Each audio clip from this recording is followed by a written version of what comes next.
نحمده ونصلي ونسلم على سيدنا ومولانا محمد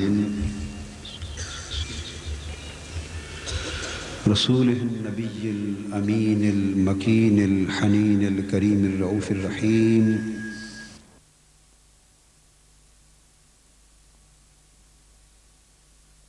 أما بعد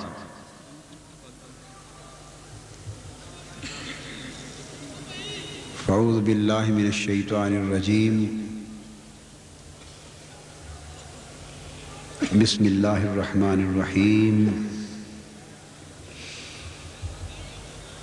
والفجر وليال عشر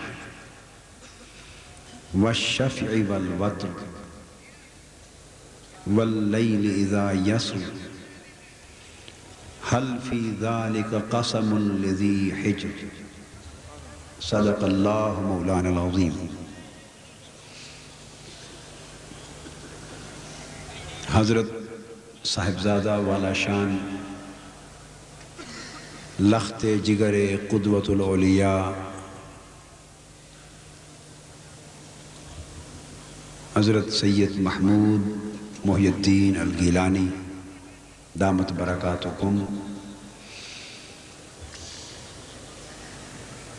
معزز محترم مشائخ اعظام علماء کرام، معزز خواتین و حضرات، مہمانان گرامی اور عزیزان محترم، اللہ رب العزت کا شکر ہے جس کی توفیق سے ہم ماہ رمضان المبارک کی برکتوں اور سعادتوں سے اپنا اپنا نصیب لینے کے بعد آج 27ویں شب رمضان کے سالانہ لیلۃ القدر کے اس عظیم بابرکت اور تاریخی اجتماع میں حاضر ہیں۔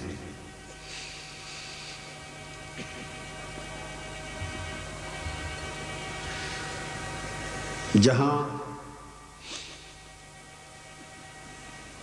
اس مجلس میں آپ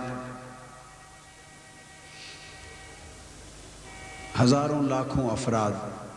پاکستان کے کونے کونے سے چل کر آج کی بابرکت رات اور باسعادت اجتماع کی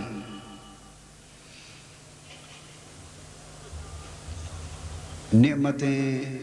سعادتیں اور برکتیں حاصل کرنے کے لیے آئے ہیں، اور اللہ کے حضور توبہ کرنے اور سر بسجود ہونے اور آئندہ کی زندگی کے لیے عزم اصلاح کرنے کے لیے جمع ہوئے ہیں۔ وہاں بالواسطہ آپ کے اجتماع کے ساتھ نارتھ امریکہ اور کینیڈا سے لے کر یورپ، عرب اور جاپان تک کی سرزمین پر ہزاروں لاکھوں مسلمان ٹیلی فون کے ذریعے اس خطاب اور اجتماع میں اس وقت شریک ہیں۔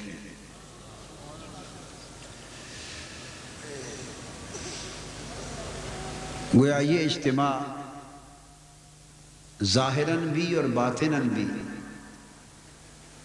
عالمگیر اہمیت کا اجتماع ہے۔ کل رات یورپ میں 27ویں شب تھی، تو صبح 3 بجے سے 4:15 بجے تک 1.25 گھنٹہ یورپ کے کم و بیش تمام ممالک میں جہاں تحریک منہاج القرآن کے کارکن کام کر رہے ہیں، 1.25 گھنٹہ ان کے اجتماعات کے لیے میں نے ٹیلی فون پر خطاب کیا۔ وہ اس وقت 27ویں شب کے اجتماعات میں حاضر تھے۔ اور وہ خطاب ٹیلی فونک نیٹ ورک کے ذریعے یورپ میں تقریباً 50 مقامات پر کل رات نشر ہوا۔ یہ تحریک منہاج القرآن کی تاریخ کا اتنا بڑا جامع ٹیلی فون کے نیٹ ورک کے ذریعے خطاب کا اہتمام پہلا موقع تھا۔ مگر آج بھی کینیڈا میں مارخم، ونڈسر، ٹورانٹو، ادھر جنوبی افریقہ میں ڈربن، جاپان میں ٹوکیو، ہالینڈ، ہیگ، ڈنمارک، متحدہ عرب امارات اور دنیا کے دور دراز کے گوشوں میں آج ہزاروں لاکھوں فرزندان توحید ٹیلی فون کے ذریعے اس خطاب کو سن رہے ہیں اور شب قدر کے اس مبارک اجتماع میں شرکت کر رہے ہیں۔ اللہ تبارک و تعالی ہم سب کی حاضری اور ان کی بھی حاضری حضور علیہ السلام کے نالین پاک کے صدقے قبول فرما لیں۔ ان لوگوں کا ذکر اور ان ملکوں کا ذکر اس لیے ضروری ہوتا ہے کہ وہ اس وقت ہمارے اجتماع کا حصہ ہے۔ ان کا ذکر نہ کرنا گویا ان کو نظر انداز کر دینا چاہیے۔ اب ان کا دل اپنے ملکوں اور اپنی تنظیموں کی کاوشوں کا ذکر سن کر خوش ہوا ہوگا۔ اللہ پاک انہیں خوش رکھے اور سلامت رکھے، ان کی کاوشوں سے مصطفی پیغام کرۂ ارضی کے کونے کونے تک پہنچ رہا ہے۔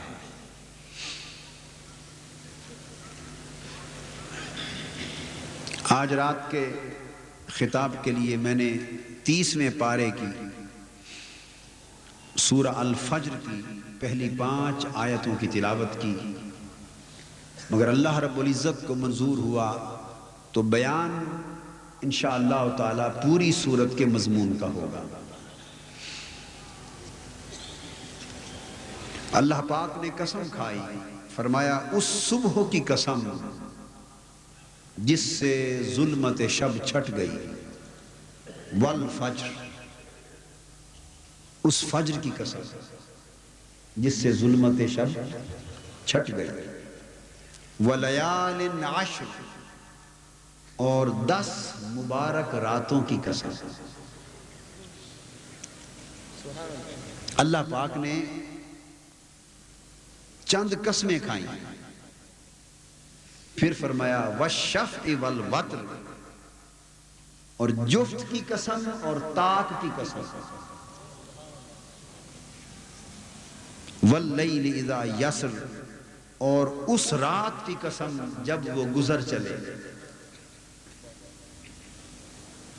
حل فی ذالک قسم لذی حجر، بے شک ان قسموں میں عقل مند لوگوں کے لیے بڑی بات ہے، ان میں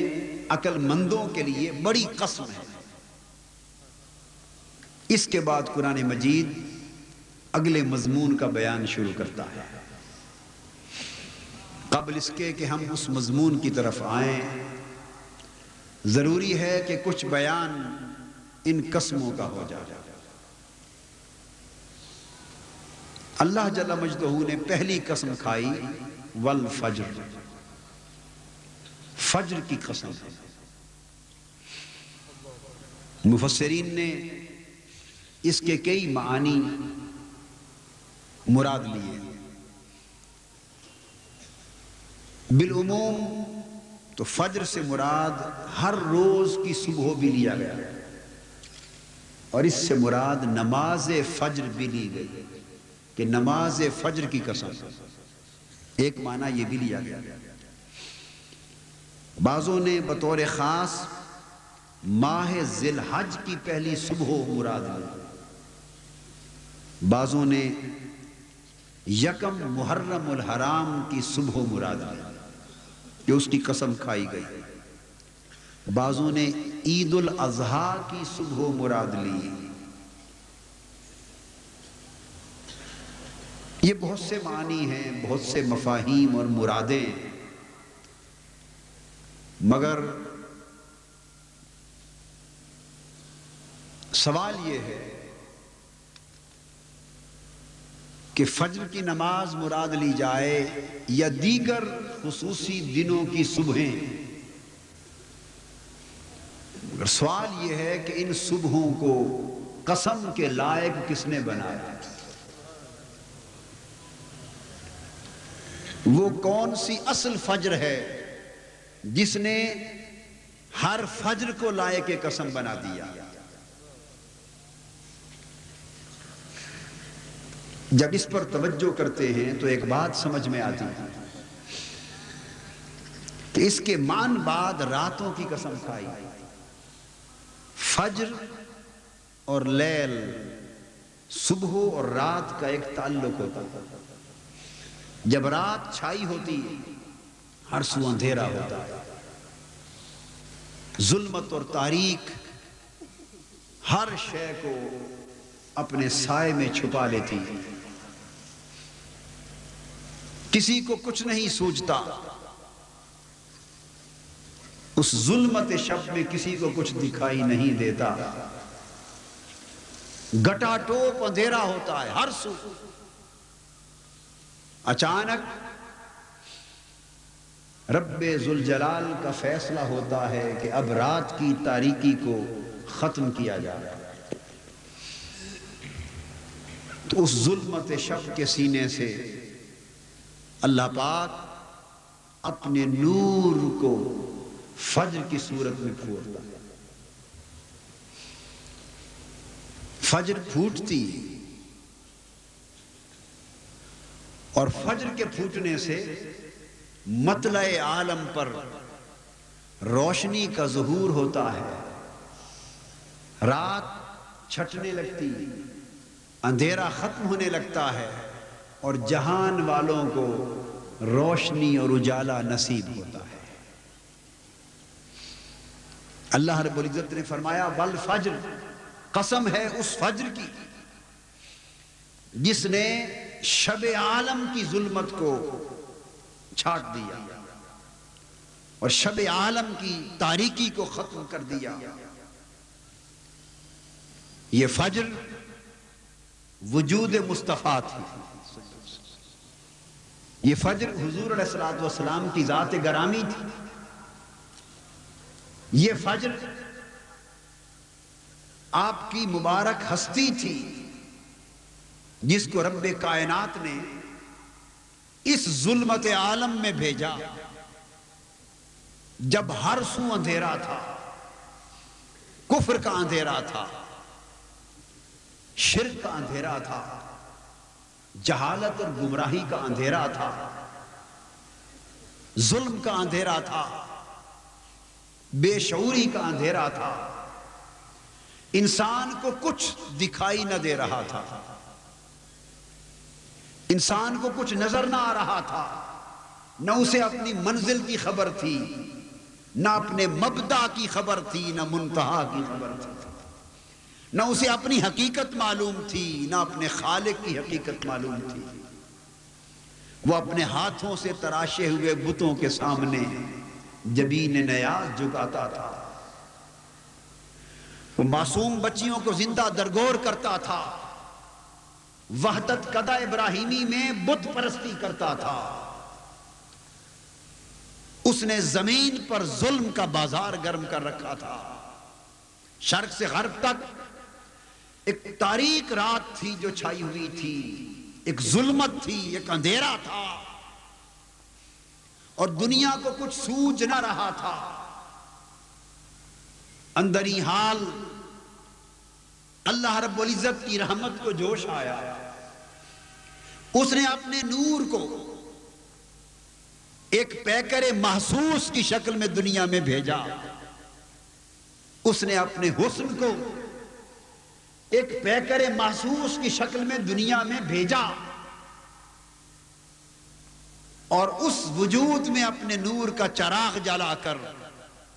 اسے اپنے نور کا پیکر بنا کر، اسے اپنے نور کا آئینہ دار بنا کر اس تاریک عالم کے مطلع پر بھیجا اور حضور علیہ السلام کا وجود مسعود اس پوری کائنات کے مطلع پر نور الہی کی فجر بن کر طلوع ہوا۔ آقا کے وجود پاک کے ظاہر ہونے کی دیر تھی کہ شرق سے غرب تک مطلع عالم پر تاریکی چھٹنے لگی، ظلمت شب چھٹنے لگی، انسان کو انسانیت کی خبر ہونے لگی، انسان کو اپنے آپ کی معرفت ہونے لگی، انسان کو اپنے خالق کی معرفت ہونے لگی، انسان کو اپنی منزل کی خبر ہونے لگی۔ حضور علیہ الصلوۃ والسلام کی بعثت نے ساری کائنات کی تاریک رات کو ختم کر کے ہدایت کے نور اور اجالے سے بدل دیا۔ اللہ رب العزت نے فرمایا، قسم ہے اس فجر کی، قسم ہے اس مبارک ہستی کی جو میرے نور کا پیکر بن کر مطلع عالم پہ فجر کی صورت میں پھوٹی، اور اس نے میرے نور کو عیاں کر دیا۔ فجر اور رات میں جو فرق ہوتا ہے وہ یہ کہ اللہ پاک کا نور ہی ساری کائنات میں جاری و ساری ہے، دنوں میں بھی اس کا نور ہے، راتوں میں بھی اس کا نور ہے، مگر فجر کی صورت میں اس کا نور عیاں ہے، راتوں میں اس کا نور نہاں ہے۔ رات ایک پردہ ہے جو نور کو چھپا لیتی ہے، فجر نور کو بے نقاب کرتی ہے۔ آقا علیہ السلام کے وجود نے اپنے رخ انور کے ذریعے، اپنے حسن اخلاق کے ذریعے، اپنے حسن کردار کے ذریعے، اپنی حسن سیرت کے ذریعے، اپنے حسن عمل کے ذریعے، اپنے حسن صورت کے ذریعے، اپنے حسن نبوت کے ذریعے، اپنے حسن رسالت کے ذریعے، وہ نور حق جو پردوں میں تھا، تاجدار کائنات کی نبوت و رسالت اور آپ کی صورت و سیرت مطلع عالم پر چمکی۔ آقا کی آمد نے نور خدا کو بے نقاب کر دیا، اس لیے حضور کے وجود کو اللہ نے فجر کہا کہ اس نے رات کے پردے ہٹا دیے، اس نے رات کے حجابات ہٹا دیے۔ لہذا جو نگاہیں ان پردوں کے باعث رب کے حسن و جمال سے شناسا نہ تھی، رب کی ذات کے حسن سے شناسا نہ تھی، رب کی صفات کے حسن سے شناسا نہ تھی، رب کے خلق کے سن سے شناسا نہ تھی، رب کی عظمتوں سے شناسا نہ تھی، اور کوئی نگاہ اتنی تابانی اور قوت بھی نہ رکھتی تھی کہ رب کے حسن و جمال کو دیکھ سکی۔ انہیں آواز ملی کہ لوگوں آؤ دیکھو اس مطلع کی طرف کہ میرے محبوب کی شکل میں فجر پھوٹی ہے، فجر میں دیکھو، یہ دیکھنے میں تو مصطفیٰ کا چہرہ ہے، میں نے اس کو فجر کا نام دیا ہے اس لیے کہ یہ پردے ہٹا کے نکل رہا ہے، دیکھنے میں چہرہ مصطفیٰ ہے، حقیقت میں نور خدا ہے، حقیقت میں نور خدا ہے۔ تو قسم ہے اس وجود مسعود کی، اس چہرہ انور کی، اس رخ حسی کی، اس پیکر جمیل کی کہ جو فجر بن کر مطلع عالم پر ابھرا اور اس نے میرے نور کو بے نقاب کر دیا، میرے نور کو عیاں کر دیا، اور اس کی آمد سے میرے نور کے جلوے پہچاننے والوں کے لیے عام ہو گئے۔ وَلَيَالٍ عَشْرٍ، اس چہرے کو دیکھو تو میرا نور عیاں ہے، اور پھر میں نے نور کو رات کے پردوں میں بھی چھپایا ہے، رات کے وہاں میرا نور بلا واسطہ عیاں ہے، وہاں میرا فیض براہ راست عیاں ہے، اور پھر میں نے کچھ راتیں بھی ایسی بنائی ہیں کہ جن کے پردوں میں بھی اپنے نور کو چھپا رکھا ہے،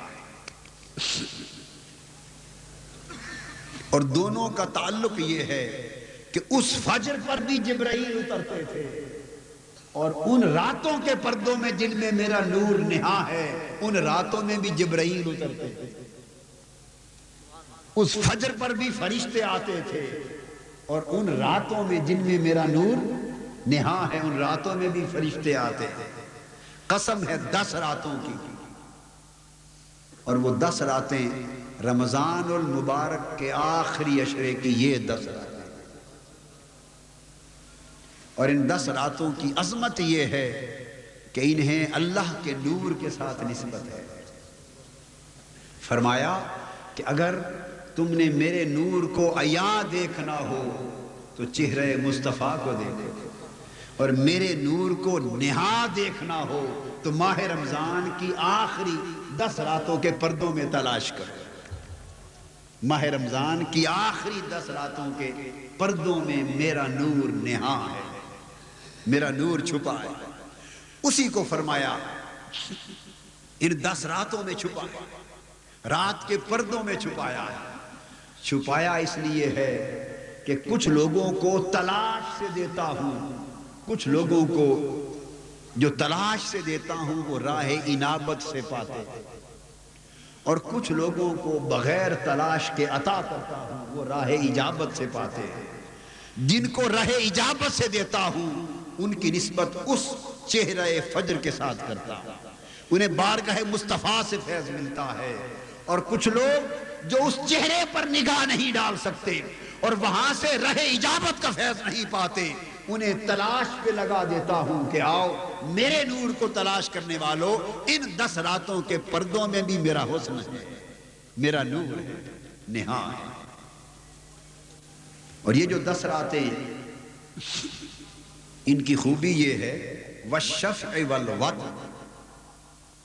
ان میں کچھ راتیں جفت ہیں، کچھ راتیں طاق ہیں۔ فرمایا قسم ہے جفت راتوں کی اور قسم ہے طاق راتوں کی، قسم ہے جفت راتوں کی اور قسم ہے طاق راتوں کی۔ ایک معنی بیان کر رہا ہوں، اور وہ 2 قسمیں اس لیے کھائیں کہ نور جفت راتوں میں بھی ہے۔ میرا نور رمضان کے آخری عشرے کی جفت راتیں، جفت کون سی؟ 22، 24، 26، 28 اور 30۔ تو قسم ہے 22، 24، 26، 28 اور 30 کی، والوتر، اور قسم ہے 21، 23، 25، 27 اور 29، قسم ہے طاق راتوں کی۔ دونوں قسموں کی قسم اس لیے کھائی کہ نور میرا جفت میں بھی ہے اور نور طاق میں بھی ہے، مگر جفت میں زیادہ نہاں ہے، اس میں تلاش کرنا مشکل ہے، پردے زیادہ دبیز ہیں، پردے زیادہ گہرے ہیں، ان میں مشکل سے ملے گا۔ تلاش کرنے والوں، تمہاری تلاش کے لیے ان 10 راتوں سے پھر 5 راتیں میں نے چن کر ان کو وتر بنایا، ان میں نور اوپر اوپر کے پردوں میں ہے، بس پردہ ہٹاؤ میرا نور تمہیں نظر آ جائے۔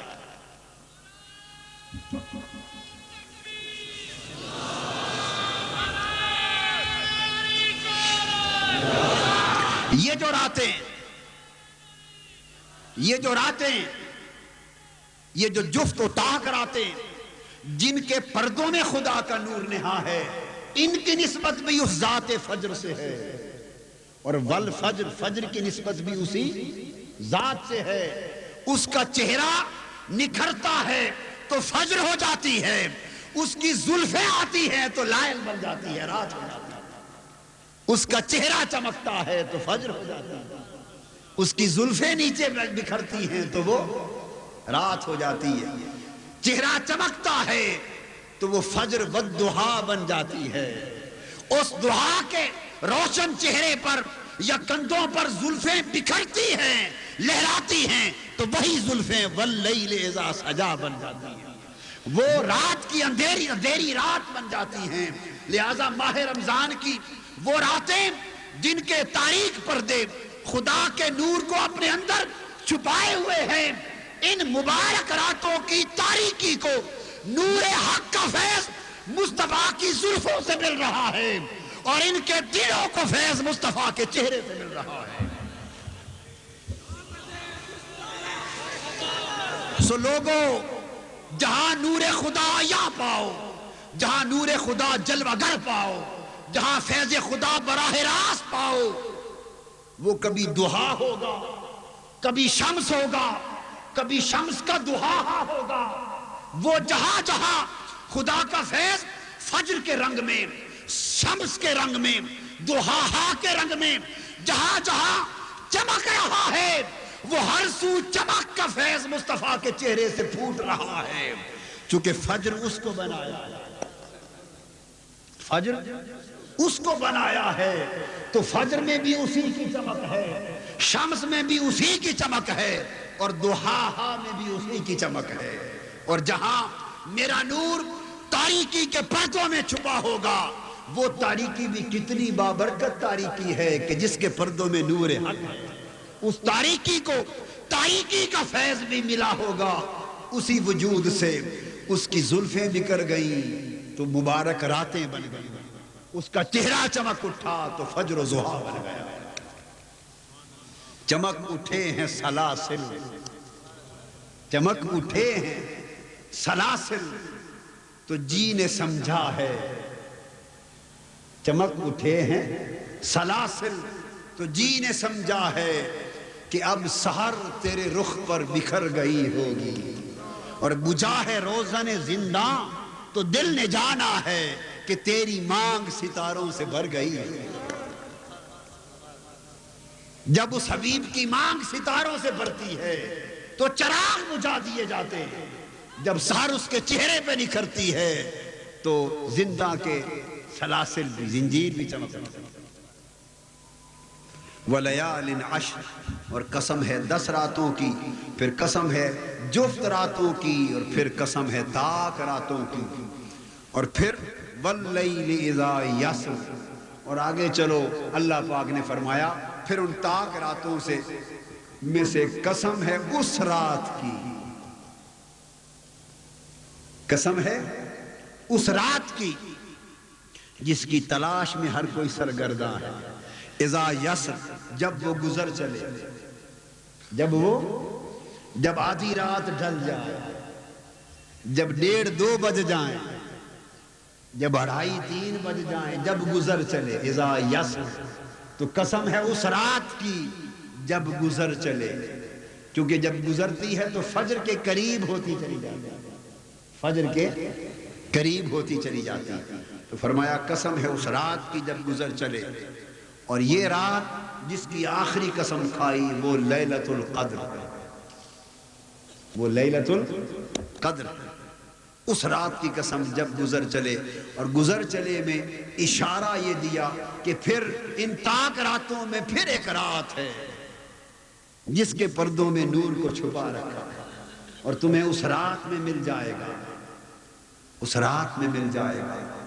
اور ملے گا بھی کب؟ رات کی کئی گھڑیاں ہوتی ہیں مولا، رات تو غروب سے شروع ہو جاتی ہے اور فجر تک رہتی ہے، تو رات تو طویل ہوتی ہے، کس وقت ملے گا؟ فرمایا اذا یسر، جب گزر چلے،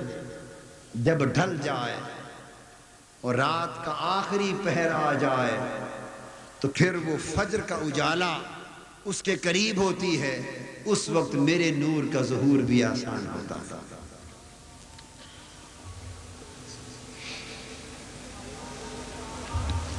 پھر یہ امر جس کو فجر کا فیض ملتا ہے اس کی پوری طبیعت پیغمبرانہ فیض کے ساتھ چمک اٹھتی ہے، اور وہ پھر دنیا میں اپنے اپنے ماحول کے اندھیروں کو دور کرنے کے لیے اس فجر محمدی صلی اللہ علیہ وآلہ وسلم کے فیض سے چمکتا ہے، اور آقا علیہ السلام کی امت میں پھر اس فجر اصل، فجر حقیقی کے فیض سے پھر اس سے استفادہ کرنے والی فجریں امت میں ہمیشہ طلوع ہوتی رہتی ہیں۔ پھر وہ فجر بغداد میں بھی طلوع ہوتی ہے، وہ فجر پھر اس فجر کے فیض سے اجمیر میں بھی طلوع ہوتی ہے، وہ فجر پھر لاہور میں بھی طلوع ہوتی ہے، وہ فجر کبھی سمرقند میں طلوع ہوتی ہے، کبھی فجر ہندوستان میں دہلی میں طلوع ہوتی ہے، کبھی مجدد الفسانی کی شکل میں طلوع ہوتی ہے، کبھی بابا فرید کی شکل میں، کبھی داتا گنج بخش کی شکل میں، کبھی حضرت سلطان باہو کی شکل میں، کبھی سرکار غوث العظم کی شکل میں وہ فجر طلوع ہوئی، اور پھر وہ فیض چلتا چلتا پھر سرزمین میں لاہور پر اسی فجر کا فیض کبھی حضرت سیدنا طاہر علاء الدین کی شکل میں طلوع ہوتا ہے۔ یہ سب اس فجر کے فیض ہیں، سب اس فجر کے فیض جو براہ راست اس فجر کے نور سے چمکتے. اور کچھ راتیں اور راتوں میں کچھ لوگ اور کچھ طبیعتیں ایسی ہیں والشفع والوتر، طاق اور جفت، طاق اور تو کچھ ایسی ہیں کہ جفت میں دونوں پائے جاتے ہیں. جفت میں جوڑ ہوتا ہے، جفت میں جوڑ ہوتا ہے، جوڑ. تو کچھ طبیعتیں ایسی ہیں جن میں نیکی بھی ہوتی ہے، بدی بھی ہوتی ہے، تقویٰ بھی ہوتا ہے، گناہ بھی ہوتا ہے. ان کی طبیعتوں میں دونوں کا جوڑ ہوتا ہے. ان میں نور بھی ہوتا ہے، ظلمت بھی ہوتی ہے اور اعتدال کے ساتھ چلتی ہے. مگر فرمایا والوتر، کچھ ایسی بھی ہوتی ہیں جو یکتا و تنہا بنا دی جاتی ہیں، جدا گانا بنا دی جاتی ہیں. ان میں نور اتنا غالب آتا ہے، نور اتنا غالب آتا ہے کہ وہ اندھیرا چھٹ جاتا ہے، ان کا اندھیرا دب جاتا ہے اور وہ رات ہو کر بھی مثل فجر چمکنے لگتے ہیں. واللیل اذا یسر، ارشاد فرمایا قسم رات کی جب ڈھل چلے. یہ رات کی قسم اللہ رب العزت نے اس نور کو فجر کے ساتھ رات کے تاریک اندھیروں میں پردوں میں رکھا، اس لیے کہ اس محبوب حقیقی کی تلاش کے لیے موزوں اور مناسب وقت بھی رات کا ہے. کہ اللہ پاک خود فرماتے ہیں اذا یسر، جب وہ ڈھل چلتی تو اللہ پاک فرماتے ہیں کہ جب رات ڈھل جاتی اور پچھلا پہر رات کا آتا ہے اور سحر قریب ہوتی ہے تو اللہ تعالیٰ اپنے چہرہ حسین سے، اپنی پیار بھری توجہ سے جنت کو تکتا ہے. اللہ اس وقت جنت کو دیکھتا ہے اور اللہ کے اس پیار بھرے تکنے سے پوری جنت کا حسن جوبن پر آ جاتا ہے. جنت کے جمال کو شباب مل جاتا ہے، جنت میں رونقیں دوبالا ہو جاتی اور لاکھوں گنا حسن جنت کا بڑھ جاتا ہے. جنت کا پتا پتا اللہ کی تسبیح کرنے لگتا ہے اور اس وقت جنت طلب کرتی ہے مولا کہ مجھے اپنے نیک بندوں کو میرے لیے بھیج. پھر باری تعالیٰ رات کے ڈھلنے کے بعد جب سحر قریب ہوتی ہے عرش پہ توجہ کرتا ہے، پھر عرش جھوم اٹھتا ہے، وجد کرنے لگتا ہے، اللہ کی تسبیح کرتا ہے اور اس کا نور بڑھ جاتا ہے اور جنت اور عرش کا نور اپنی تجلیات کو زمین پر بھیجتا ہے. تو جب رات کا پچھلا پہر آتا ہے تو رب کائنات کا نور ظہور کے قریب ہوتا ہے، خدا کی رحمت مثال کے قریب ہوتی ہے، خدا کی بخشش و مغفرت عطا کے قریب ہوتی ہے.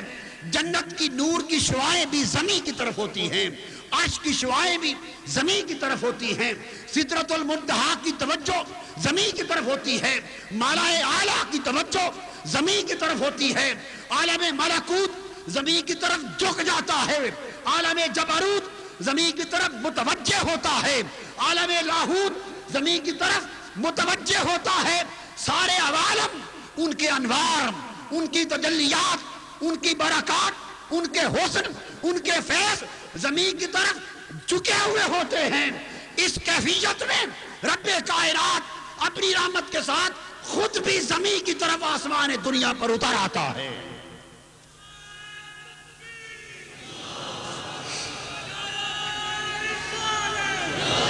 آسمان دنیا کی طرف اتر آتا ہے زمین کے قریب آ کر اور اپنی زبان رحمت سے، اپنی زبان محبت سے، اپنی زبان شفقت سے، اپنی زبان مغفرت سے، اپنی زبان عطا سے، اپنی زبان جود و کرم اور اپنی زبان سخا سے خود بولتا ہے اے سونے والو، ہے تم میں کوئی جو اٹھ کر، ہر کوئی سویا ہوا ہے تنہائی میں مجھ سے کلام کر لے. ہے تم میں کوئی جو اس وقت مجھ سے کچھ مانگ لے، ہے تم میں کوئی جو بخشش کی خیرات طلب کر لے، ہے کوئی جو مجھ سے رزق مانگ لے، گناہوں کی معافی مانگ لے. میرا قلم گناہ تمہارے نام اعمال سے کاٹنے کے لیے بےتاب ہے، مگر کوئی جبی جھک کر تو دیکھے. میرا دست عطا تمہاری جھولیاں بھرنے کو بےتاب ہے، مگر کوئی دامن پھیلا کر تو دیکھے. میری مغفرت تمہارے گناہوں کو مٹانے کے لیے تیار ہے، مگر کوئی آنکھوں سے آنسو بہا کر تو دیکھے. اللہ کی رحمت آسمان دنیا پر پکار پکار کر، ذرا اس وقت سحر کا وقت قریب ہے، اوپر دیکھو رحمت ایک نور کی کیفیت میں اترتی نظر آئے گی۔ خدا کی رحمت جو بن پر ہوتی، اس لیے فرمایا واللیل اذا یسر، قسم ہے اس رات کی، کس وقت کی؟ جب وہ گزر چلے، جوں جوں ڈھلتی چلی جاتی ہے تو رحمت جوبن پر آتی چلی جاتی۔ اور پھر عرفاء، اس لیے عرفاء اور اولیاء نے فرمایا کہ موسیٰ علیہ السلام تو اس حسن کی تلاش میں طور پر گئے تھے اور اس کی جھلک مانگی تھی، اور آقا علیہ السلام کی امت کے کئی عرفاء فرماتے ہیں کہ اس طور والے حسین جلوے نے اپنے محبوب کی امت پہ اتنا کرم کیا ہے کہ حضور کی امت کے لیے طور راتوں کو گھٹنے کی کیفیت میں بنا کہ کوئی پچھلی رات جب رکوع کرتا ہے تو گھٹنوں کے بل جب لوگ گھٹنوں پر ہاتھ رکھ کر خدا کے حضور تسبیح کے لیے جھکتے ہیں، اور کچھ اللہ والے پچھلی رات کے اندھیرے میں قریب سحر جب مراقبے میں جاتے ہیں تو کچھ عاشقوں نے کہا کہ حضور کی امت کے ایسے لوگ ہیں جو پچھلی رات اپنے گھٹنوں پہ سر جھکا کے طور کے نظارے کرتے ہیں، اس کا جلوہ بے نقاب ہوتا ہے۔ اور اللہ پاک فرماتے ہیں کہ جب لوگ میری محبوب کی امت کے لوگ پچھلی رات آنسو بہاتے ہیں، اپنی زبان کو میرے ذکر میں مگن کرتے ہیں، اپنے دلوں کو میری یاد میں مست کرتے ہیں، اپنی آنکھوں سے میری محبت میں آنسو گراتے ہیں، اور اپنی جبینیں میرے حضور سجدے میں ٹکا دیتے ہیں، تو اللہ پاک کی رحمت بھی وجد میں آتی ہے، فرماتی ہے جبرائیل دیکھ میرے بندے اس وقت بستر چھوڑ کر، رات کا آرام چھوڑ کر، چین چھوڑ کر، سکون چھوڑ کر جاگ رہے ہیں، ساری رات بیت گئی اور میری سحر کے انتظار میں کہ میری رحمت کی قربت کا وقت آ جائے، اب وہ مجھے پکار رہے ہیں۔ تو جبرائیل امین پوچھتے ہیں باری تعالیٰ تو ان کے لیے کیا کرے گا؟ فرمایا وہ لوگ جو مجھے تکنا چاہتے ہیں، مجھے عزت کی قسم میں اس وقت اپنی محبت کی نگاہ سے ان کو تک رہا ہوں، ان کے دلوں میں اپنا نور پیدا کر رہا ہوں، انہیں اپنا جلوہ عطا کر رہا ہوں، اور یہاں ہی نہیں بلکہ جو پچھلی شب میری خاطر آنسو بہاتے ہیں، قیامت کے دن حکم ہوگا فرشتوں یہ رونے والے آ گئے، پردے ہٹا دو تاکہ میرا جلوہ کر۔